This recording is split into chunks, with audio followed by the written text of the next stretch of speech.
There's been so much wrestling over these past 2 weeks. So many debut shows and seasons to talk about. A ratings battle, questionable booking, but at least we got NWA Power for us to see. Wow. Hey now, it's time for Markout Mania. Hey now, live on the Saturday morning. It's time for all of us to mark out here on Markout Mania.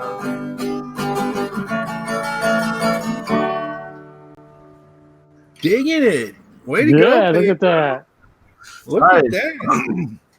Thank you. Excellent. Welcome, everybody. What is up after a little hiatus? I'm verklempt. Y'all take it away. Pedro needs verklempt. What's up, everybody? And as Pedro says, welcome to Markout Mania. Yeah, baby. Sorry, Pedro, I couldn't do it as good as you, but yeah. Today is MOMPOWERRR. Markout Mania Power, baby. Mom Power in the house. I should have done Dawkins into the fire. Well, okay, maybe not. That sounded terrible. Easy killer. Pipe down, Junior. It's okay. That's next week. Yeah. What's up, boys? How you guys doing? How's everybody doing today? Oh, doing good. I'm doing all right. How about y'all? I ate about 3/4 of a pound of food already. That breakfast burrito was massive. It was a goddamn mutant for breakfast. What the hell was you eating, dude? Holy shit, that thing was huge. I saw a picture of that thing. I was like, what is that? Oh, I ate the baby. Woo! That was breakfast for the entire Undisputed Era. Look at that. Yeah. Get in my belly. Yeah, that thing was huge. James, you mentioned Undisputed Era. Yes, sir. I have trouble saying that with some pronunciations, but Stephanie was saying something, was telling me something yesterday, and she used the phrase "shock to the system," and like the first thing that popped in my head was like "shock to the system." And I had to explain this whole reference to Stephanie, and I felt so like geeky and nerdy. That's okay. I love Undisputed Era. They're my new favorite stable. I love the theme song. Adam Cole, baby. It's hot. Everything is hot. Welcome YYH to the show. We got YYH in the chat room. Y2H2, what's going on? That was some chainsaw snoring there, Zeus. Yeah, Zeus don't like NXT, right? NXT. Yeah, see, he doesn't like NXT. That's okay. I feel the same about AEW. Did you see Walter versus Kushida, Zeus? No, I saw Backbreaker Boy against Killshot though. That was pretty good. Yeah, that was actually a pretty good match. Oh, Walter versus Kushida, in my opinion, was like out of this world. Was fantastic. I will have to find that somewhere. Yeah, Zeus, it's a good match. It was booked properly. Booked properly. Did he come out in a DeLorean? No. Did he have the time splitter face thing on the helmet, or is he just wearing glasses? No. I think he's just wearing glasses. He wasn't even glasses. Oh, he didn't even have glasses. Yeah. I can't remember now. I have to rewatch it. I don't remember the glasses. No. But it was a very good match, man. It was a very good match. The glasses might be the defining thing between, violation of a U.S. copyright. I don't know, but I mean, that would definitely be, you'd think they could sell the shit out of those things.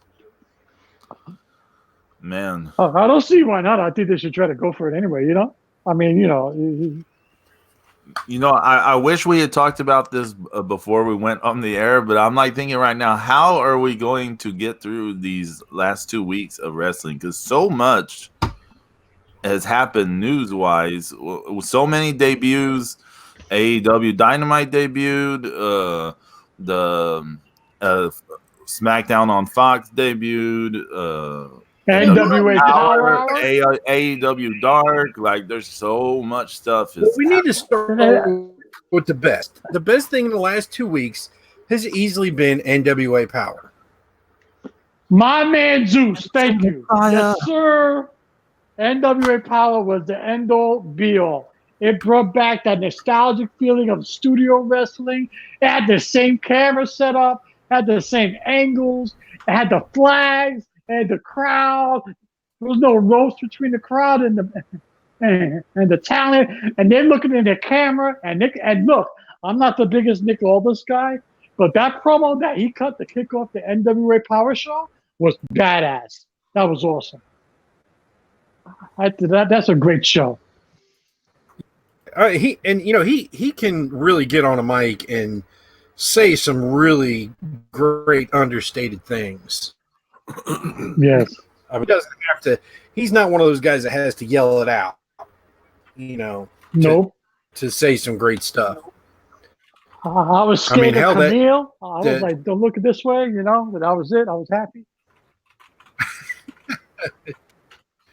Well, her boyfriend wears a skirt.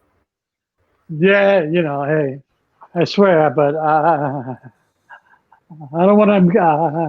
I don't ever want to have eye-to-eye contact with her again. She scares the shit out of me. Hey, that clothesline she took that like a champ. Oh my god, hell yeah, she took it like a champ.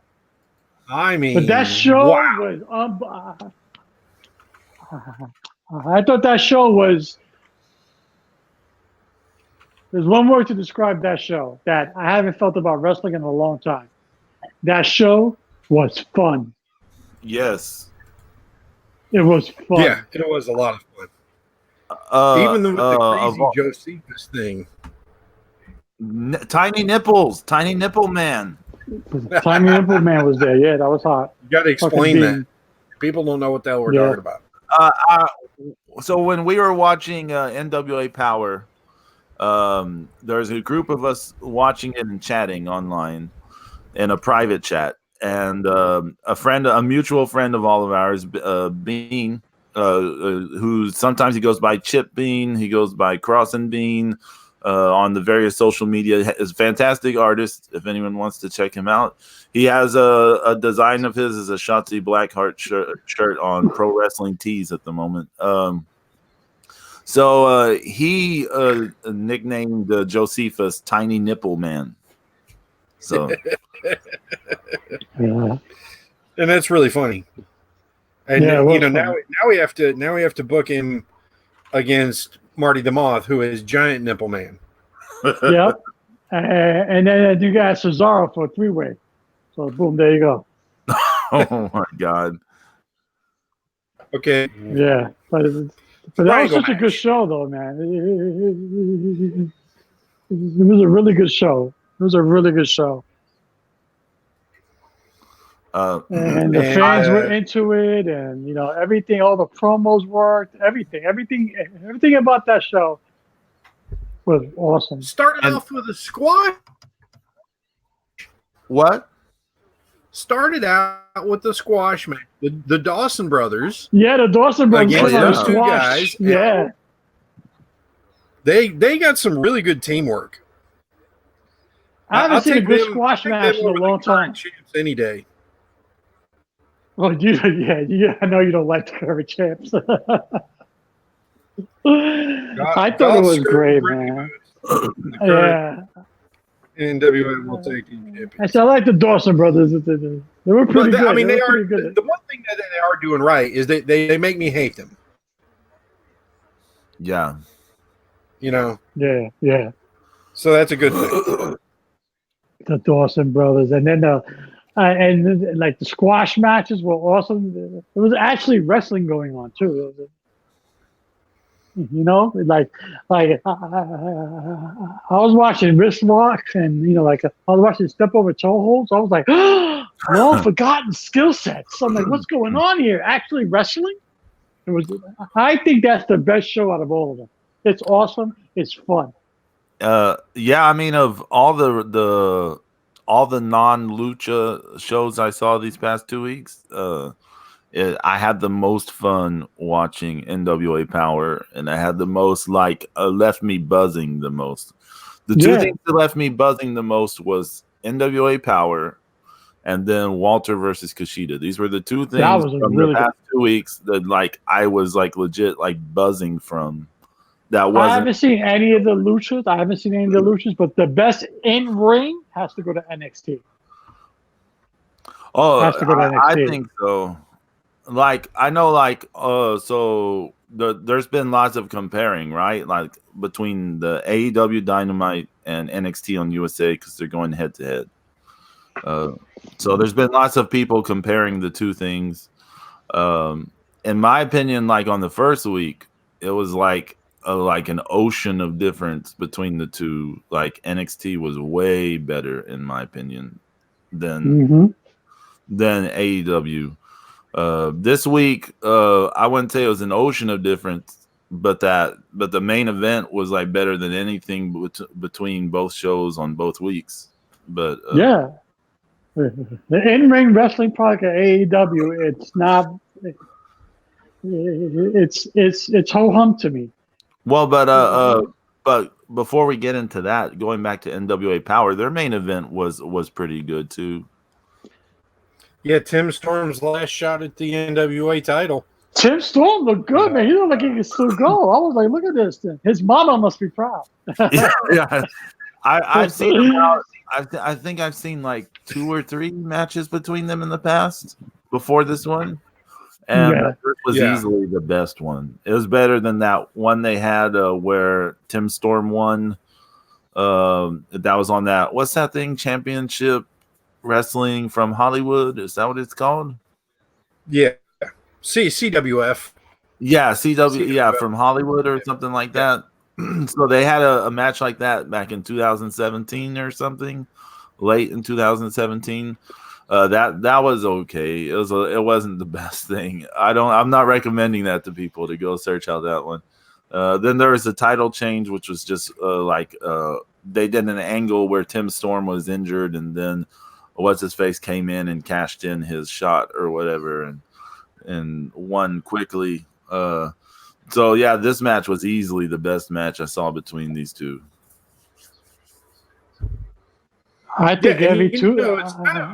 It's kind of interesting because it was a shorter match, right? Yeah, it was under 10 minutes, right? Felt like it, yeah, and it felt like it. And I think that for me, I felt like it served a good context because here you got, they gave one last shot to an aging guy in Tim, and as a bigger dude, he's just not going to have that cardio, because I don't know, I don't know what the bell time was for the Nick Aldis versus Marty Scurll from Crockett Cup was, but that had to have been at least 20 minutes. Right. That was a much, much longer, much better match, but you had, it was two better competitors. But I think that, what they're kind of, the story that they were telling with that, it worked. It did work. And you know what? I got to take my hats off to Tim Storm because Aldis, because he slowed his stuff down, and they actually worked well together in that ring, and he was keeping up with Aldis, so it was pretty good. Yeah. Did y'all even though Aldis slowed himself down a little bit, but it was good. It was good. Did y'all follow the 10 Pound of Gold webisodes when they started? I've seen some of them, but not all of them. Yeah, I've seen bits and pieces, not the whole thing. When it started, I don't know why I got way into it, and a few of my other wrestling friends, we got way into it. I don't know, something about it. We were like, oh, the NWA, this will be interesting, and we were like, oh, we got way into Tim Storm because he was very compelling as a character. Right. From those things, they showed some of that stuff on the show actually from those early episodes, but Yeah, he it also worked as like going from the 10 pound of gold start to the start of NWA Power. Like it also worked as like we're closing this out with how we started. Like it's his last shot, and his like it's his way out on his way out or whatever. Yeah. Even having Josephus calling for him, Josephus and Tim Storm had like a big feud early on in the NWA stuff. They had Homicide come out. I was like, oh my God. Yeah, with Eddie Kingston. Yeah, him and Eddie Kingston. I was like, whoa, look at Homicide. Jesus. You know? It was good to see him though. The real problem with Brittany Boots and Goth Skirt is that they're not, that they're not. So we can't even get we can't even get enough hate for Eddie Kingston, because he would be a great he'd be a great heel against like a Southern babyface tag team, right? Right, or even, especially right. Like the Gymnasty Boys. I mean, that would be a great tag team, to bring in, or even the Geordie Bulldogs. I mean, you need some, you need guys who are, you can pull for. I mean, you got this, literal New York Yankee down here, and he should be the heel. Hated, but you got two jackasses that are, in the position that they're in. I totally agree, Zeus. I totally agree. Yeah, but how can you not root for Homicide though? I mean, come on. Most of the talk I saw about NWA Power Online, people were pretty positive about it. Everybody loved it. Yeah, I mean, not everybody. Not everybody. Well, there's a few. No. Those are marks who shit on everything except for their favorite program.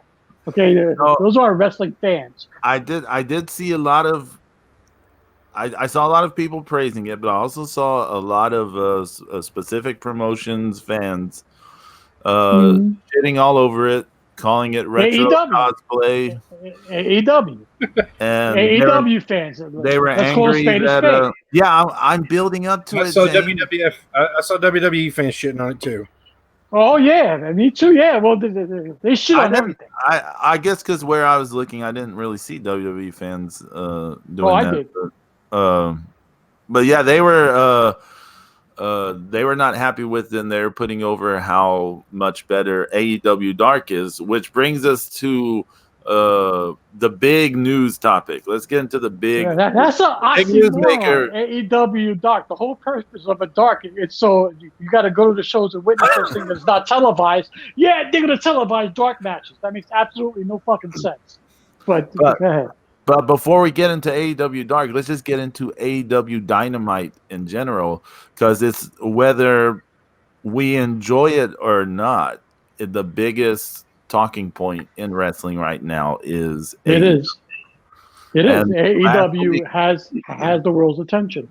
Last week they debuted on TNT, and they beat NXT soundly in the ratings, and they should. I mean, they're on Turner. They're a bigger deal, and then they've had 2 episodes now. What do y'all think about AEW Dynamite? I'm gonna keep it short and sweet, and then I'm gonna leave it to you, Zeus. Okay? I'm gonna say it just like this: if I want to watch WCW Monday Nitro, I will watch every episode on the network. I don't need to see it reborn in AEW. That's all I gotta say. Zeus, go ahead. Well, yeah, it's very Nitro-like. The presentation, the camera angles, the lighting, the in-ring product. I think it's much more modern. Yeah, I can't say than WCW. Like Nitro, but yeah, it's very it's very modern.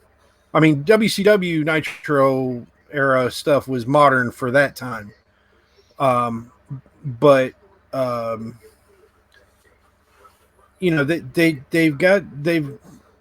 biggest problem is trying to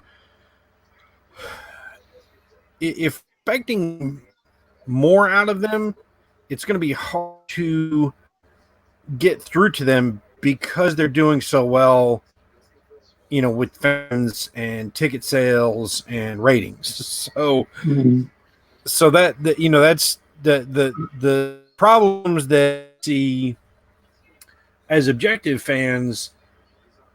I don't think are going to resonate with them until attendance starts to drop off or they become passe or whatever. But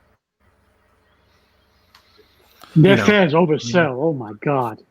I've never seen fans oversell in my life, and there it is. He body slammed. Oh my God, that's the greatest body slam on the planet. Like, really? It really does. It takes that ECW fandom to the next level. It does. Yeah, exactly. It really does, because there were times, you go to an ECW show and you'd be hoarse by the main event. Yes, sir. It happened to me. And because from beginning to end, and so it's the fans they love it. They love Cody, and they love Paige, and they love the Bucks, and they love all the happy shiny people. Happy shiny people. That's what.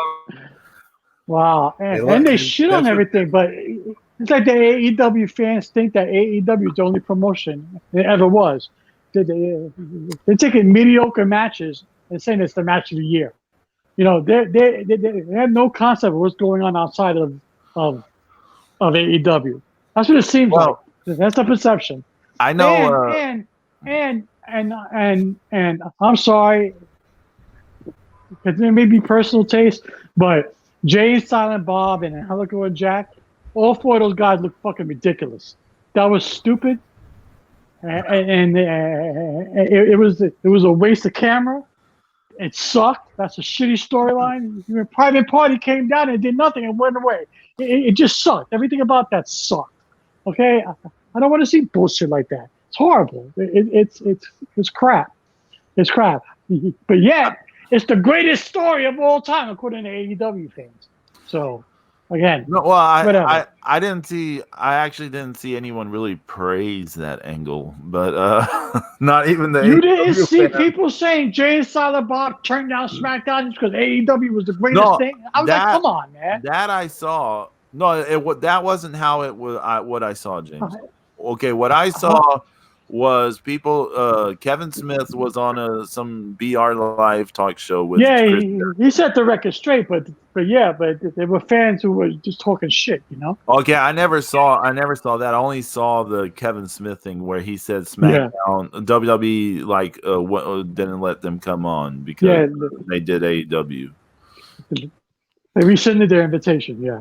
Last week, after the first show, there were I was looking at various wrestling boards, and there are people who usually love NXT. They've turned on NXT over the past few months because of AEW.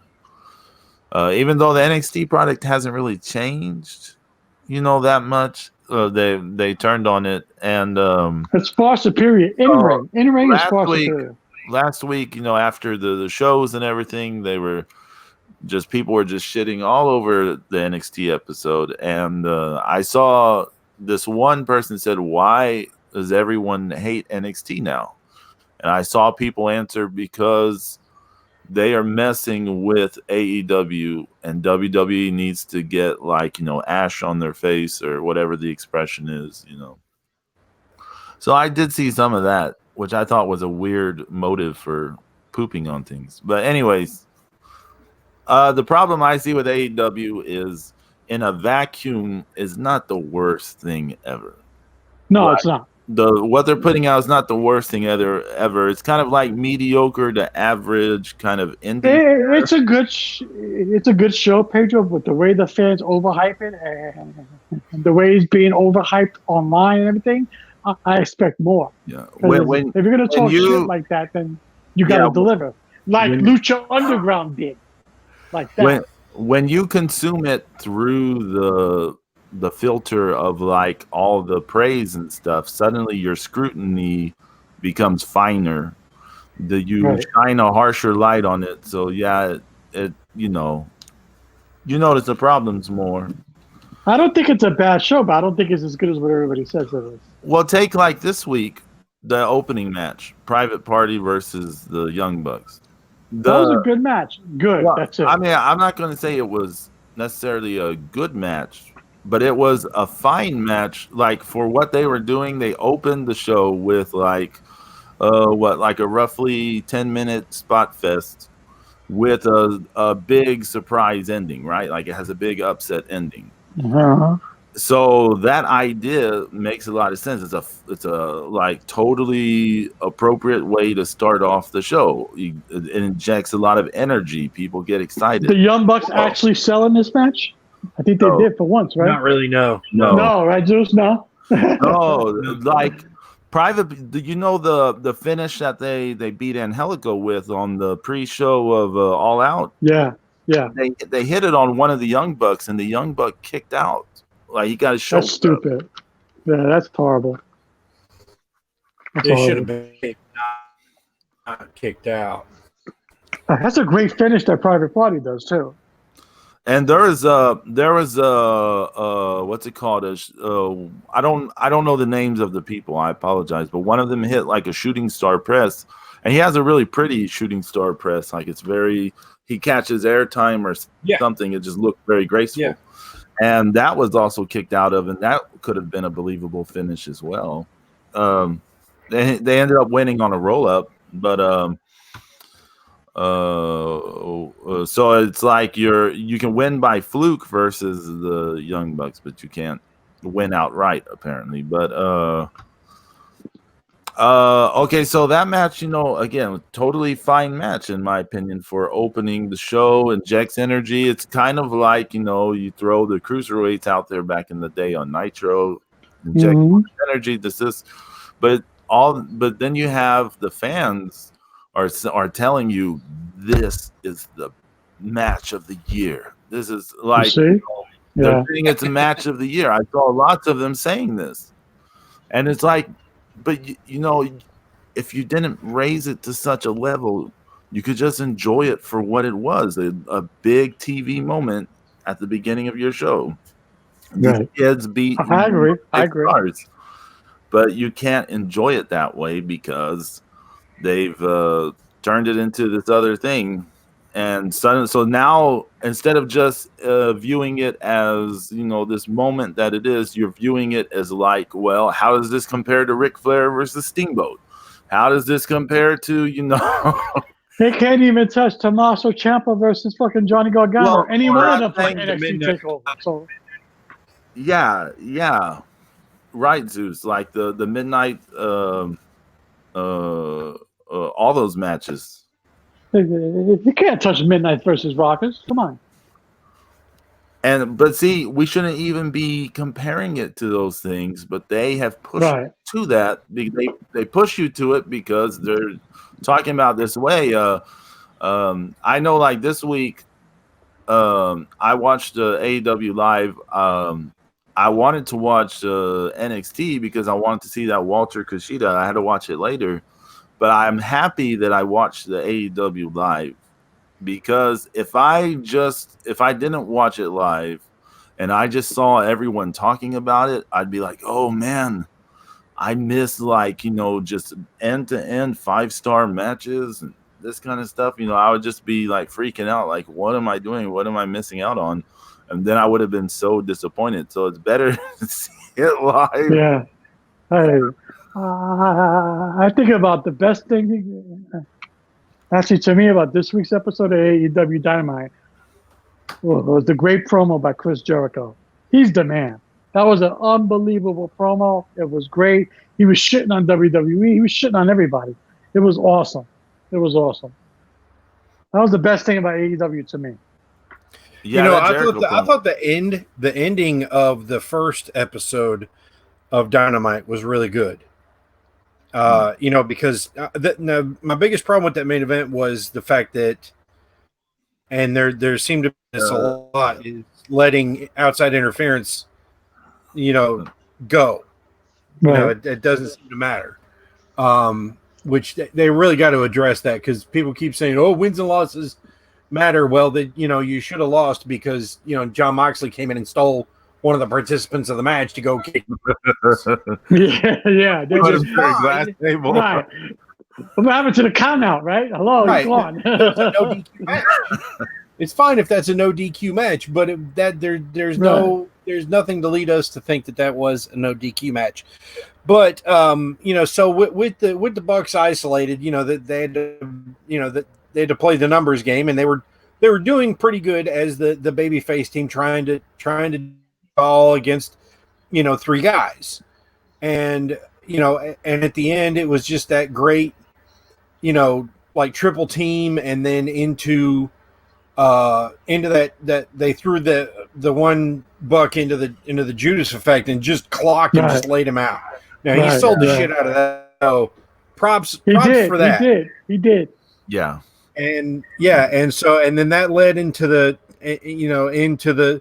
everybody coming into the ring, and then Cody coming in, and then everybody beating the crap out of Cody, and then Dustin coming in, and then finally the current reigning defending Lucha Underground heavyweight champion Jake Strong come in and beat the crap out of a lot of people. Everybody's favorite Lucha Underground champion. Say right? I know. He is the Lucha Underground champion. That would have been how he came in with the belt, right? That would have been awesome. I don't know if I should. Oh God, yeah, I think that would have been. I mean, you'd think that pay Doran enough money, he'd probably do it. Yeah. True.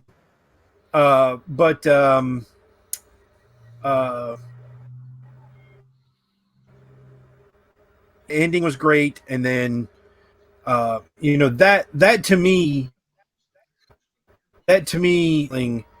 kind of, though, because like up into the main event, I thought it was kind of an average, like a C+ show, and because we had to sit through that miserable. I mean, I feel sorry for the dude that hurt himself against MJF, but Lord. Oh yeah, that was oof. Yeah, that was brutal. That was brutal, and as I keep saying to any of the MJF marks out there, you can't tell me he's a top heel if he can't fucking wrestle, and that motherfucker can't fucking wrestle. Okay. I like MJF too, but Zeus, you got no argument for me, man. He wrestles way he can't. No, he can't. I would take George South over him twice a week and 4 times on Sunday. Okay? Hell yeah! Hashtag George South rules. Go ahead. That's right. So, NWA Power, please bring George South. That'd be awesome. With the Dawsons, okay. But anyway, so that was my thoughts on on the first episode. So, the second episode, Kenny looked really stupid for bringing the barbed wire stuff down and not paying attention. I didn't understand that. I didn't understand that at all. I'm like, okay, so that he's so it's it would be one thing if he had just grabbed a barbed wire and wanted to go to town on John Moxley's ass because he was upset for getting his ass kicked before. But no, he stood for over a minute or so and played this crap with the barbed wire broom, and then like I said, paid no attention to the guy he damn well knew was sitting on guest commentary. Yeah, that's right. Yeah. So I enjoy hitting the back of the head with a chair. So, there, brutal. Brutal. No, I think you hit the nail on the head right there. It popped pretty good on Terry, I thought. What did y'all think? He was what? I thought he was pretty good on the commentary. He was good. He wasn't bad at all. No, he was pretty good. I was fine. No problem with that. Himself over, and he was, he's like, how the fuck does Darby Allin, Allin get a fucking title shot, not me? No, I thought he was pretty good on commentary. I have no complaints with that. But I totally agree with you about how they set it up. The whole thing with Kenny Omega. It was like, it's just what they're doing with Kenny Omega.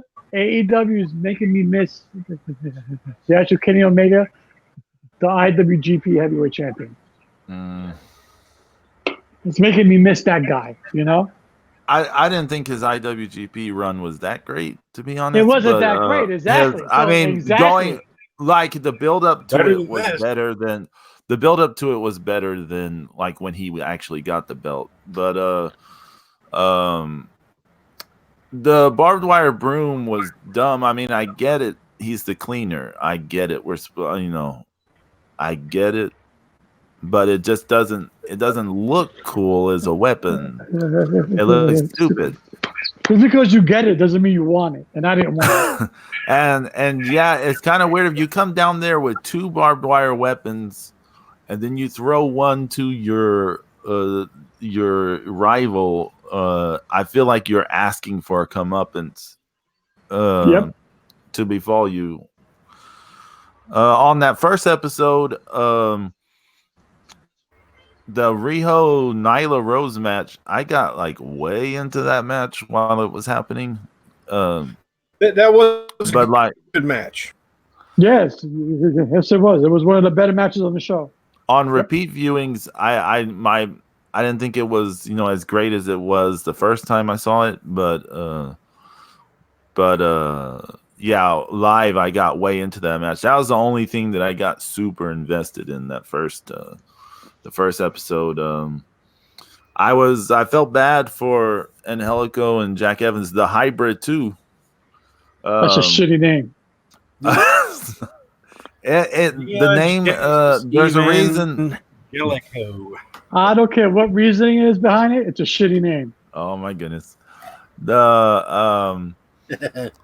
I felt bad for them that they were used to look like buffoons against like Kevin Smith and Jason Moose or whatever. I don't want to see that. I don't want to see that. Not with those 2 guys. No, they're too good. They are way too good to be wasted in a segment like that. The Dark Order should be the jobbers and crap. Thank you. Yes. The Dork. Yes. Someone pointed this out. I hadn't even noticed this, but like they made such a big deal about the Dork Order early on. But since they've been on Dynamite, we haven't even gotten a vignette about them. We've gotten 0 about them. I'm wondering if one of them's not hurt, and they're saving them until they. It could be. It could be. Yeah. I mean, that's a possibility. Because I think because their first round, they got that first round bye in the tag tournament. I think their match will be last in that, be like the second round match. They'll get that winner of on the other side of it, the winner of that Luchasaurus. Yeah. No. They will. I think they get the winner of SCU Best Friends. That's it. Hey, Y2H2, I totally agree with you. That is a bad angle with the actors. You nailed it on the head. Bad with a capital B. It was bad. Not just for the quality of the angle. It's bad because Jack Evans doesn't even get to have say the put down win over Jason Moose and them. They get to like sort of beat them down verbally. And another thing, I don't know if y'all mentioned this last week in our private chats, but like the interview guy who's interviewing Jay and Silent Bob, he's like, who are these people coming out? Like the interview guy doesn't act like he doesn't know who they are, and Kevin Smith and them act like they don't know who they are. He's supposed to set up and further the storyline. He did neither. Yeah, he's supposed to be working for the company, and he doesn't know who these people are. Right, it's bad storytelling, Pedro. It's just bad storytelling all the way around. But it kind of and it's bad acting on all, and it's bad storytelling, and even worse acting on all four of their part. It was horrible. The whole thing should have been omitted. Well, yeah. That's like Steve Austin in the backstage segments playing the guitar. That was ridiculous. Oh my god, I forgot about that shit. Yeah, it's the same shit. Like, why are you having one of the most talented wrestlers doing stupid shit? The same thing with Angelico and Jack. Why are you having these talented guys doing stupid shit and they can't act to save their lives? That whole segment sucked. That's a turnoff for me right there. It's worse than Librarians. Hey, you know, I think the Librarians will be making their first appearance. Not on. I don't know if they'll be on Dynamite next week, but they will be on AEW Dark. I think because they Peter Avalon was in one of the dark matches. But yeah, speaking of dark matches and the hybrid too, they were in 8-man tag with teaming with the Lucha Brothers versus who were they? Best Friends and Private Party? Is that who they were against? Yeah. Did y'all watch that? I did. It was very forgettable. Yeah. It's very, very spotty. Too much stuff going on. Too many people in the ring. You know, if you're gonna, I don't know. You know, New Japan knows how to do 8-man matches. These guys don't. Yep. There it is. Can't get clearer than that. Yeah, it wasn't. I only saw 2 matches from AEW Dark. And I'm already tired of the Best Friends. Darby Allin, Seema, and and then the 8-man. I didn't watch more after that. Zeus, you saw more. You saw that women's match, right? Yeah. And that was bad, or no, it wasn't good. I didn't like Darby Allin, Seema. It was just them were kind of rushing through stuff. They're just going really fast, rushing through stuff, and it was just Seema's best match so far in AEW has been against Christopher Daniels. Yes, and that was probably the best pure wrestling match they've put on as an organization. Yeah, it was a match I didn't appreciate as much initially, but like later it was like, yeah.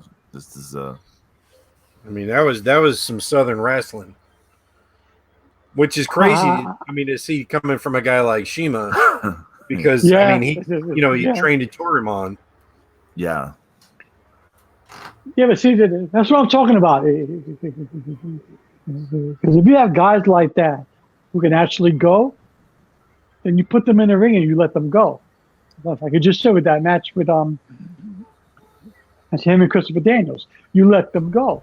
You know, don't worry about a spot fest or this, that, or you gotta let them go.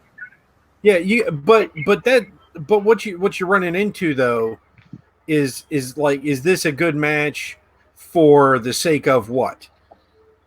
You know what I'm saying? Is like what's the story? Where does this fit in with an ongoing story? Well, it's great that they had a good match. But overall, what's going to carry this company into the next 10 years is whether or not they can tell a compelling story or not. I agree. Yeah, so that's why. But there's nothing wrong to have matches like that, especially in the beginning of the show, where like it could be marketed like a cruiserweight type of match, where it could be an opener, you can get the crowd hot. Okay, you could build like a minor storyline around that match. You know, yeah. I don't mind that. You know, if somebody's it always worked well in WCW. You know, when they start off a show with Ultimo Dragon, right? Exactly. How the fuck do you go wrong with that? Right. So, and since they're emulating WCW almost to the T, if you're gonna do it right. Why aren't you saying the dark matches have stories for those tag teams? Yeah, I guess so, because I guess that's why it, the like, dark matches, it's building up their win ratio and stuff. Yeah. Yeah, but the whole point of the dark match is not supposed to be involved in the storyline. It's supposed to send the crowd home happy.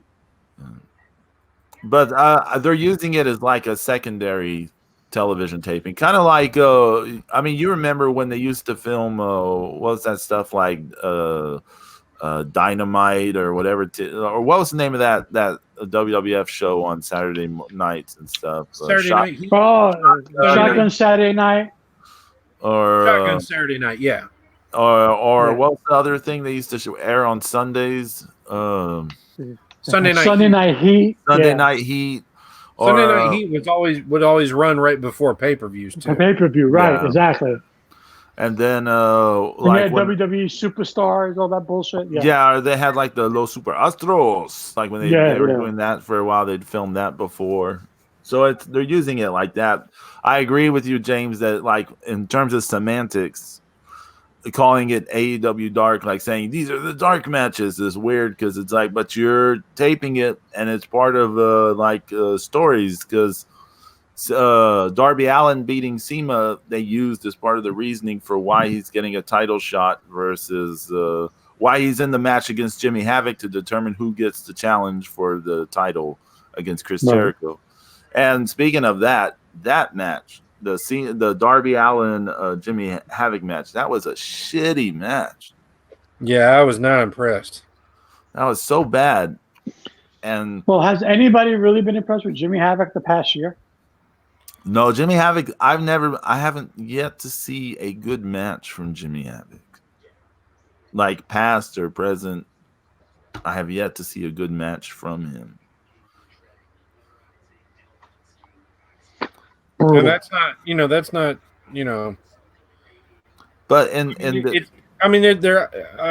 seen a lot of people saying they're not. They're not giving him the right kind of matches for him to shine or whatever. But have you seen the matches of his? He didn't shine in Impact, Zeus. He didn't even shine in Impact.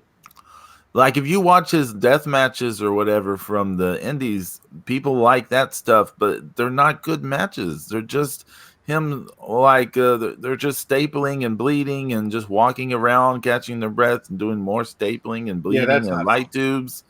And like they're not building to anything. There's just like let's throw more light tubes into this. It's not really, building a proper match. But in that match, Jimmy Havoc hit Darby with like a Tiger Driver 98. Yeah. And Darby kicks out, and then the very next move, Darby hits some counter, and then he goes up and hits his coffin drop, and he wins. So he gets hit with the Tiger Driver 98. Yeah. And 2 moves later, he wins the matches. Yeah. And now he's challenging Jericho. He does the skateboard thing that y'all mentioned earlier at the end, which looked cool. I mean, it was both goofy looking and cool looking at the same time to me. And then, so he's going to challenge Jericho in the first ever. This is the first ever AEW World Title defense. Okay, the title's never been defended before. This is the first time it's ever going to be defended. It's Jericho versus Darby Allin. And then they announced yesterday, just out of the blue, now that match is not only for the first ever AEW World Title defense, it is now a street fight. What does that tell you? I don't know what it tells me. It tells me Darby Allin can't, wrestle. But you know what, Zeus? He actually can do some of that stuff. That's the frustrating thing. I've seen him not necessarily in AEW, but in other places, and he can do like complicated like catch wrestling sequences. And so I'm like, well, why? Why is he? No, but why does he insist on doing the dumb bumps? Why does he insist on doing the dumb high spots and this and that? Right. Yeah. Like he's an athlete. He's a super athletic guy. I know he's small, but he's very athletic. He's an athletic bumper, and he can do this other stuff, but he just like doesn't do it. He does this like let me throw myself off shit and let me do that coffin drop onto the ring apron or the floor. And you're like, why? You're going to be crippled one day. Can you imagine his back after like 10 years of taking coffin drops onto things? It's gonna be terrible. He's gonna be like Vampiro. Yeah. Oh, incidentally, speaking of Vampiro, yes. there will be a Vampiro Great Muta photo op at Are you serious? WrestleCade as well. I'm gonna take a picture with Muta and then I'm gonna flip off Vampiro. Oh shit! And then I'm gonna look at Vampiro and say, "Play my music, bitch," and that's it. And walk away with Zeus. Yes, YYH. Darby Allin's wife is the tampon girl. So, boy, you were right. That's yeah, but that's a whole other situation. We saw her once in that women's battle royal. Yeah, it was. And she nearly got killed by Nyla Rose almost dropping her. No, Nyla Rose, almost dropped her and then dropped her like over the ropes and no one was there to catch her. And she had to try to break her fall some way, but she couldn't because there's not enough time. She just splat on that floor. The poor tampon lady. Actually, speaking of women. Yes. Speaking of women. Yes, speak about women. And you know I've been marking. As you know, I'm starting to mark out over. Who? I like Rhea Ripley. Oh, she is awesome. I'm really digging her, man. I think she's a big time star in the making. I mentioned her to y'all last year. Yeah, yes, you did, Pedro. I was like, okay, but I'm really digging her in NXT, man. She's really getting good. She's super young. She's super young. Mm-hmm. She's Australian, right? Yeah. She's an Aussie. She's an Aussie. She's not playing a heel currently in NXT, but when she was a heel, like in the Mae Young Classic and in the NXT UK, oh my God, she was such a great heel. She was such a bastard. Like, I know she's a woman, but she was such a bastard. And she was such a great heel. I thought her promo against Shayna Baszler was pretty good, man. She cut a good promo. Anybody's a bastard if the parents aren't married when they're born. Right. That squash match on NXT this week was fantastic. Yeah, it was. She brutalized. She brutalized. I don't know how you say her name. Aliyah. Yeah. That cloverleaf hold. That cloverleaf hold, and she held her in the air and was like spinning her around and stuff. It was like, oh, and she picked her up, slammed her with it, and then turned her over. And I was like, what the hell is she doing? I was like, that's hot. And I thought it was great. And they're really building her up well. But she's been good for a long time. She's great because she's so big. Like, she's a big girl. She's got all the muscles and all this stuff, and she looks like a legit badass. Like, she is going to just tear your head off. I want to see her and Camille go out. I told you, I'm scared of that. I told you, man, I'm scared of her. I'm scared of her, man. I don't want to see her again, man. She put fear in my heart. Oh, my goodness. We'll alert security at the WrestleCade then. Yeah, thanks, Zeus. I don't want to see her at WrestleCade, man. I hope there's some kind of moment at WrestleCade where you make up with this lady and y'all end up. I don't know what I did to her. She must have thought I was some kind of unruly fan, or I don't know. She must have thought I was somebody else. But the look that she gave me, a ring of honor, she locked into my eyes and she would not stop staring at me. I was like, she made this nasty look. I was like, what did I do to you? I felt like, I felt so bad. I felt like a little kid on Little House on the Prairie. I was like, what, mommy? I was all scared. And shit. Little House on the Prairie. Oh, my goodness. So, I don't know.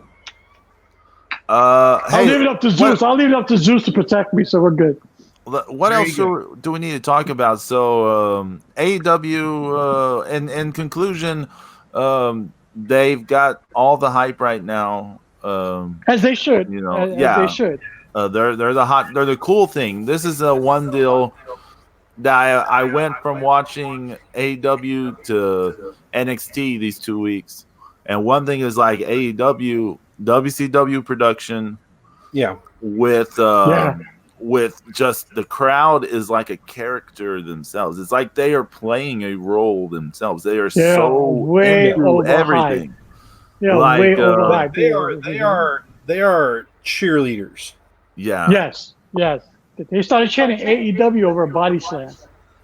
But I mean, they are so intense, so loud. They make it seem like, like atmosphere wise, you're just like, what is going on here? Like, but I mean, I think they're all on Molly. Holy shit! I think Cody Rhodes passed out Molly to everyone else, fucking idiots, and they all went nuts when the match started. Oh my god! It's in the Mountain Dew, right? Yeah, there it is. But it's going in the from Mountain Dew. Yeah, going from Mountain Dew's not supposed to be blue. No. Going from like 10,000 plus arenas full of people just like so invested, screaming their heart out, to a little studio setting of like NXT. Crowd is still loud, but it just looks like small potatoes. It looks like small I know, but potatoes. I like the way the NXT show looks. And the in-ring presentation is so much better than the AEW in-ring presentation. But the fans are really invested in the actual wrestling. Yeah. But James, matches. If you are a newer or young fan, and I mean, a lot of young people are kind of into, what's cool, what's approved to be cool, and all this kind of stuff. Yeah, definitely. Like, AEW Mania. Yeah, AEW with this much bigger thing and all this stuff looks cooler to them than this little thing that's sponsored by, the enemy, basically, to them. Yeah, but see, that goes back to me saying that a lot of AEW fans don't want to acknowledge history. There's a lot of problems with the WWE fans.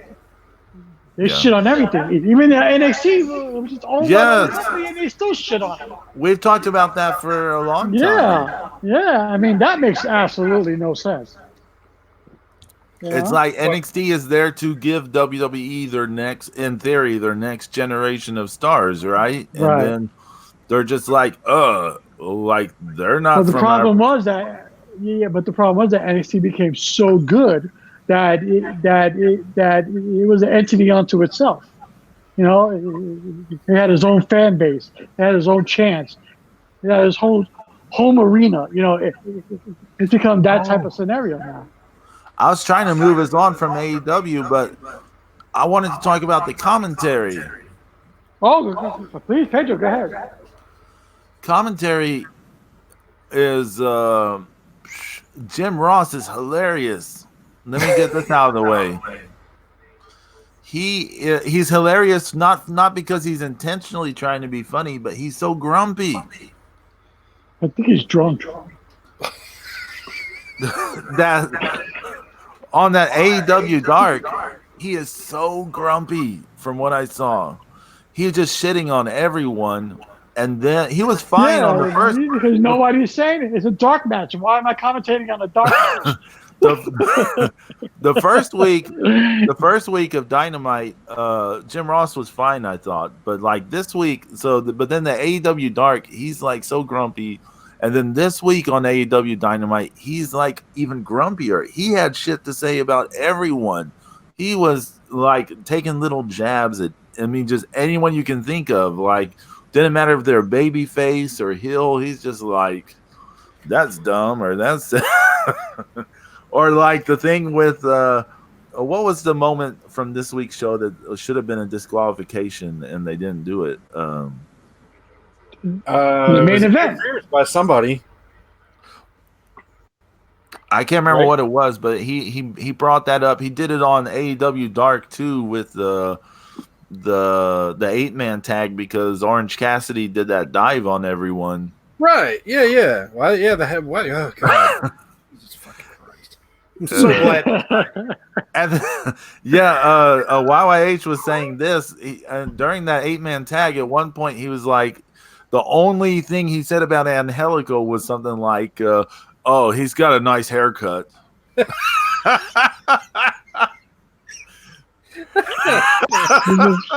That's horrible. He's shitting on everyone. I was like, "Oh man, he must not be happy." I got it.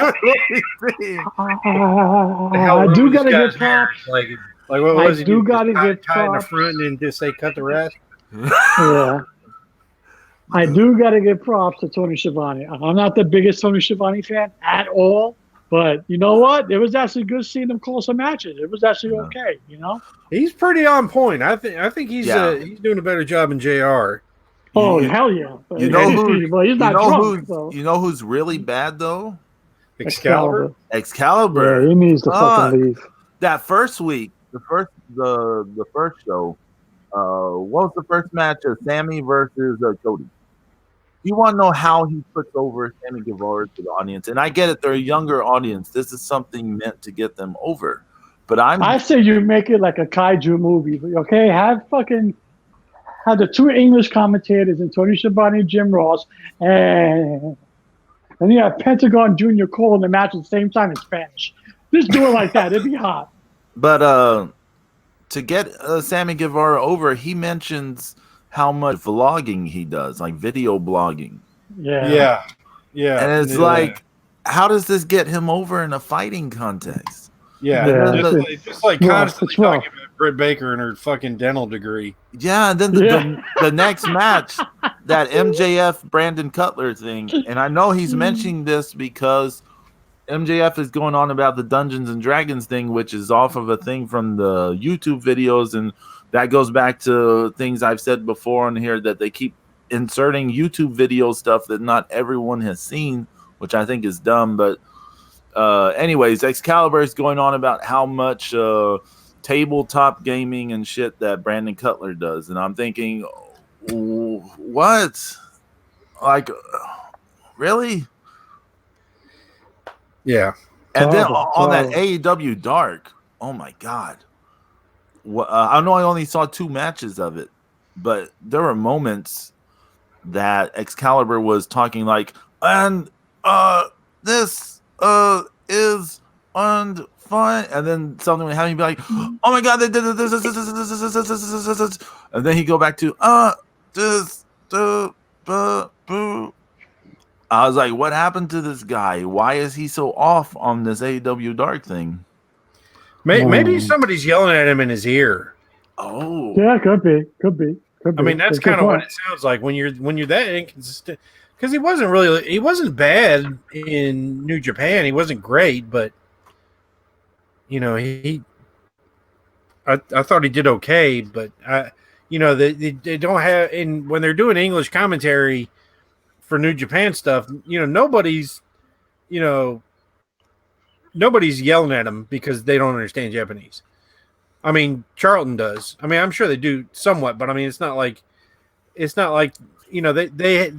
trust that they know what the hell they're doing, and maybe they're trying to yell at Excalibur because Tony and JR probably said, "Look, if you start yelling shit in my ear, I'm going to get up and walk out of here, and I don't care what happens." You know? They've earned that, though. It's like, I had enough of that shit for they've earned that years. Exactly. Right. So they're probably dumping it all on Excalibur. Yeah.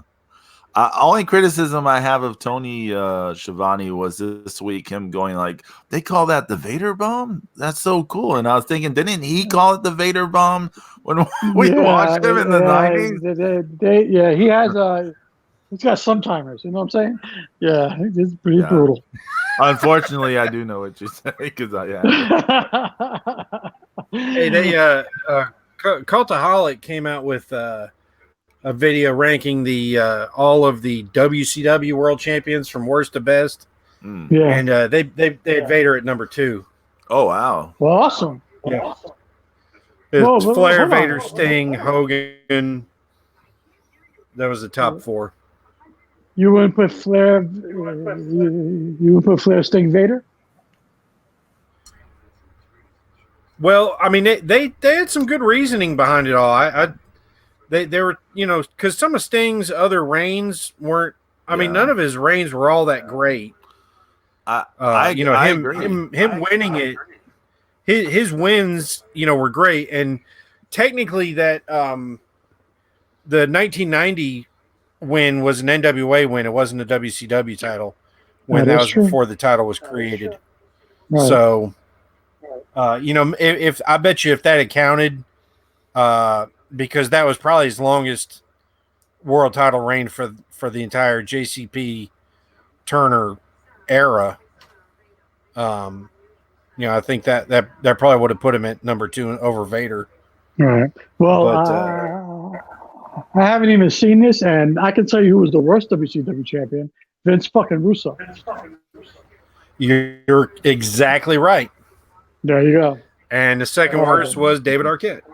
No, that was a no-brainer. That was disgusting. Yeah. But yeah, Vince Russo completely fucking terrible. All right, Zeus, I want to ask you a question. Yeah. Do you like the NXT product? The match that what's the guy's name? Roderick Strong? Yes, yeah. I watched Roderick Strong and Shane Strickland, Isaiah Killshot, whatever his name is now. Swerve. Isaiah Swerve Scott. They should just call him Swerve Scott or whatever, but yeah. Yeah. So I did enjoy the match. It was the presentation was fine. I wasn't really listening to the commentary, but you know, I thought it was shot well. And once again, it's a very modern style match. Yes. You know, but I think these guys, I don't know. You know, I think it's kind of a different environment just to be in NXT anyway, because you know how we've heard from a lot of other people who've been in NXT that, you know, there's a lot of mentoring going on. Right. You know, and people in AEW are kind of guys who feel like they've made it, even though that there's a lot of them that can still use some improvement. And you know, it's sometimes still, you know, I watch some of these guys in AEW, and you know, still feel like you're watching, you know, indie guys that have to get their shit in. Right. You know what I'm saying? So I think that I thought that match was good because it wasn't too long. And you got to, they showcased both guys. And then the distraction from the rest of your little boyfriend's troop, you know, allowed Backbreaker Boy to get the win, and that's fine, you know. And so everybody looks strong, you know, and so yeah. So I will probably try to watch more of it, and like I may even start watching NXT live since they're replaying AEW again right at 10. Mm-hmm. So I may start doing that and just staying you gotta off watch that Walter match. Yeah, you gotta watch that Walter match. You know, I know it's gonna sound weird. I have not watched any Walter matches yet. Oh man, it's not. I just haven't. I don't have anything against the guy, and I hear good things. And he's just a flat out brute. He does no wrestling moves. He's a brute. But and then part of the problem is my buddy who got me into Lucha Underground. Okay, he is his head is so far up Vince McMahon's butthole. You see, my friend, when Vince opens his mouth, okay, like he shits on everything, not WWE. He was like, he got me watching Lucha Underground, but then he started shitting on it because he stopped watching it and he was reading what other people were saying and repeating that. Right. You know, so sheep. Yeah. A sheep. So he loves Walter, and so that's part of my problem watching Walter. Gotcha. Is just I don't want to buy into his bullshit. There is a lot of Walter that you can watch that's not in a WWE context. Yeah. Oh, I'm not saying that, and I'm not saying that that's the problem. I'm just saying that I just haven't watched Walter because my friend is also lodged, four fingers. Right. But like I'm saying, he still does a lot of European indies and stuff. Like, and he was in WXW for a while too. I do have a hilarious picture I need to share with y'all later because I saw a picture of him from the start of his career, and it is hilarious. You have got to see this. But Walter is amazing because his moves are very basic. They're very basic wrestling moves, but they're turned like to this like unbelievable brutality just from his stiffness and power or whatever. He's very stiff. Yeah, I get props for selling. I think he's like 6'4", 6'5", something like that. Yeah. There is a match. It was like Vladimir. It was like Vladimir. Like oh, he's only 6'4". Yeah, but he's thick. He's like a warrior. Everybody treats him like he's a giant. Yeah, I know. No. He's thick. There's a match I saw this week from Progress from 2018. It was him versus Timothy Thatcher, and they're so stiff with each other. They both brutalize each other, but he busts Timothy Thatcher's chest open. Like Timothy Thatcher's chest is bleeding from the chops, and he just keeps at it. All these chops, and his chest is just bleeding, and blood is getting on their shoulders, and this from like the blood coming from the guy's chest. So Walter is like crazy stiff, but I give him props for selling to Kushida because he sold a lot of Kushida's moves, and I didn't think he was going to pull it off. And props too for they can't. Like when Kushida got like Walter down and stuff, it wasn't like he used some Superman strength to do it. It was like he used physics or whatever, like gravity and physics to do. Yeah, he even hit him in the back of the knee. He chop blocked him a couple times. It was realistic enough. So like, okay, Yeah, but he kicked the shit out of Walter in his face one time. I was like, holy shit. And I thought Walter, he did a double take. He was like, what? like, hello. If you've never seen Walter versus PCO from like 2017 WrestleMania weekend, I'm scared to watch that. Oh shit! Holy PCO! Just chest turning into hamburger meat. That's all I gotta say. Do we want to say anything real quick about anything else that was going on? The SmackDown on Fox debut or the Raw? I saw the Rock promo and that was it. And I was like, they tried. I give them an E for effort because I actually watched that show, but then I had to change it because it's playoff baseball. So everything else would kiss my ass. I've been avoiding that topic, James. I know. I got to send my condolences out to Angie. I feel bad for her because that was a brutal loss. Wow, that was harsh. But I don't want to say too much because I don't want to hurt her feelings. But that was brutal. But I give WWE for effort for Friday Night SmackDown. It was they tried. It was the big promotion. It was the big production. It was the big everything. Everything was over the top. But again, at the end of the day, it's still WWE storytelling. It's still WWE pace wrestling, and it's pace wrestling. That's what it is, because everything's predicated on the breaks. So it's the ideas that we've been hearing for the better part of a year, that that Fox was going to be pushing toward this more sport type of entertainment, trying to. Hence why we got Cain Velasquez and the boxer. Mm-hmm.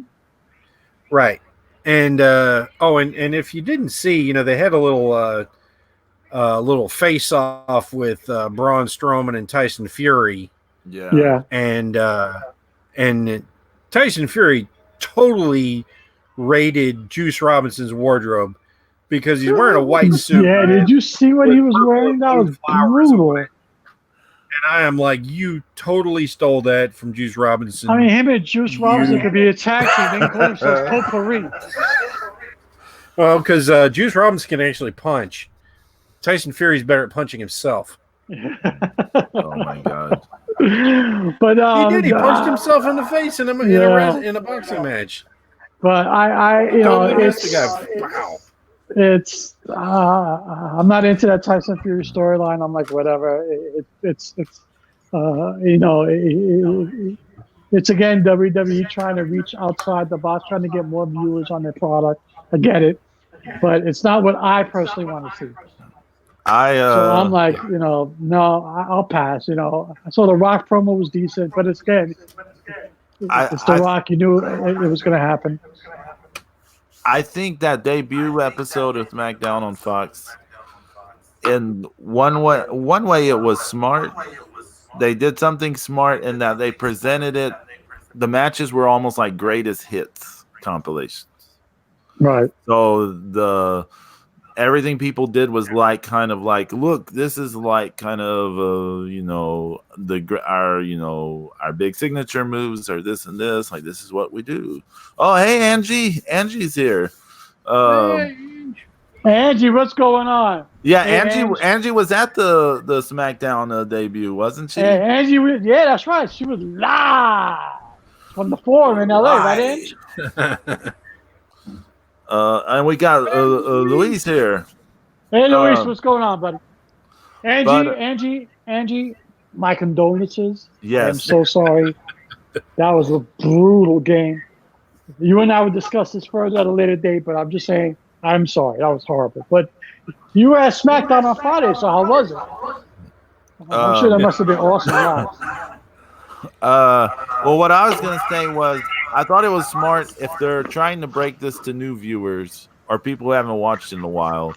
They get kind of like, an inoffensive, because no one really blew anything in the ring or anything like that. Like, say the AEW Dynamite debut, you had Sammy kind of, sloppy everywhere. You had Brandon Cutler botching and sloppy, and so in comparison, the SmackDown on Fox, no one, no botches, everything looks smooth or whatever. Everything was fine. It was tightly choreographed. But for us who have seen the WWE for a while, it was just very boring. It's very stale to us because it's like, well, it's just the same thing. Nothing felt different or stood out. I'll be honest with you, Pedro. I didn't even watch it last night. I was watching Nationals versus Cardinals, the NLCS game 1. I wasn't even paying attention to SmackDown, and then I flipped it to TCM and I was watching King Ghidorah. So that was it. I didn't watch last night because I was watching the Ghidorah. Mm-hmm. Yeah, I wasn't. I wasn't even into it. The whole idea that where you're continuing with more WWE programming. And even though they're gonna, they did the draft and they're separated again now. One of the huge problems is that there aren't many matchups that we haven't seen. Right. Yeah. Right. And in some way, shape, or form, and that's probably one of the things that AEW really does have going for it. Is they do have a whole bunch of people that have never wrestled each other before. It's all fresh matchups. Right. And where that's, WWE's got this, this roster that they keep adding to, and they've got all this, all these people. They've got so many people they can use, half of them. Mm-hmm. And they're still doing shitty stories. I don't care, Heyman, Bischoff, I don't give a shit who's doing it now, because it's still even when you're writing it, these guys have got to be thinking at some point, what's Vince going to say? Is Vince going to veto me because he can? Even though people are saying, well, they say he's hands off, but let me ask you guys something. And this kind of happened while we were, on our little vacation, but why on God's green earth do we have not one, but two simping husbands who their wives are totally fucking them over? They got cuckolding angles going on. Right. Why? I mean, why do we have whole thing with Lana last year? Not just one of these. We've got two cuckolds. Two of them. Yeah. Two cuckolds. Yeah. Now, I don't know why they're doing that, Zeus. I don't. It's bad storytelling. It's bad creative. I don't know where they think they're going to go with this, or actually who they're going to attract to this story. But I don't like it. I don't think it just sucks, in my opinion. And one of the things that they have in common is that Mike Kanellis was talking about at one point people were questioning if they were leaving. Lewis, I like that. and Rusev was saying that he was I don't understand why the hell my push has been killed. People are all into Rusev Day and all this stuff, and then they both get done like this in story, and that is such typical petty vindictive Vince bullshit. And when people are like, oh no, this you can't remember Heyman's running, it's like but Vince will actively re-sign you and humiliate you. And he would change storylines like 10 minutes before you go on air if you don't like it. All you got to do is look at the finish at Hell in a Cell main event. Oh God. Yeah. That thing. Yeah, because that should have been, the Fiend should have won that. Yes. And even the WWE fans were pissed off at it. I agree with you, Lewis. Because I don't think there will be a payoff to these stories. I don't think there are one. Yeah, because it's going to get stale, and they're going to just drop the storyline in favor of something else. And they'll do that. And WWE is, and that's another thing, is they have built. On the last 20 years, they have been unchallenged by anyone on another major network to the point where it's like, well, fuck it, we'll do whatever we want to because no one else has got anywhere else real to go. Everybody hates Britt Baker. Oh, God. Okay, yeah, sorry. Yeah, that should be her TV show. Everybody hates Britt Baker. Doctor, dentist, whatever. Dentist, yeah. I'm an anti-dentist. But anyway. Britt Baker, DDS, Okay, so you heard Isaac Yankem in a cage match. Go ahead, I'm sorry. Yeah, but WWE is just, they're still stuck under Vince, and it doesn't matter how many great people they have, it's not necessarily ever going to get better, while he's, not committed into an insane asylum. Yeah, you're absolutely right, bro. You're absolutely right. He'd still find a phone. Find a phone and threaten to fire anybody that didn't change the story the way he wanted to, even if he's wearing a damn straitjacket. And to your point, Zeus, he's got so much talent that is so underutilized or even not being used at all, and just sitting there wasting away. He's just trying to keep them away from AEW. It's horrible. Horrible. It's horrible. Yep. All I'm excited for is every Tuesday at 6:05. Yes, that's 6:05. NWA Power, baby. Yes, NWA Power.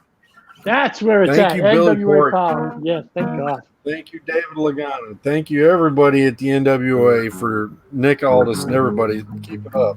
Yeah, man. I think I become a new Nick Aldis Mark. He won me over in that promo. You know, I was like, but his wow. valet will scare you away. His valet, fucking Camille, scares the living shit out of me. I'm not with that. No. I'm going to stay away from her. I'm avoiding her at WrestleCade. If she's on the left side, I'll be on the right. If she's in the front, I'll be in the back. You know? Any questions? Any questions, comments? Go talk to Zeus. And Enzo and Cass. Oh, Enzo and Cass, I'm a bitch slap. Yeah, that's something different. Why don't you throw Camille at Enzo and Cass and have her take care of them? Yeah, you know what? I think it's a good idea, Pedro. Yeah. Yeah, we need to wrap this up. It's this is one of our longest. It's been fun. But, yeah, well, you know, we weren't on last week, so there was some catching up we had to do. I will say, I think one thing that could solve a lot of problems with AEW and WWE main roster is the return of squash matches. I know people they feel it's something from the past, but back in the day when they kept everyone apart except for the big shows via just having them squash people in angles, it worked out better in my opinion. But I can't argue that. No, can't argue that. I mean, although I love to see Ric Flair versus George South any day of the week. That was the ultimate squash match. It's time. We got to go. I want to thank everyone for listening. Thank you, YYH, Angie, Luis, everyone who listens later. Thank you very much. I don't know what we're doing next week. We'll come up with something. We'll figure it out. But we'll see y'all later. And thanks, everybody. Have a good weekend. Peace. Yo. We gotta send broadcasters.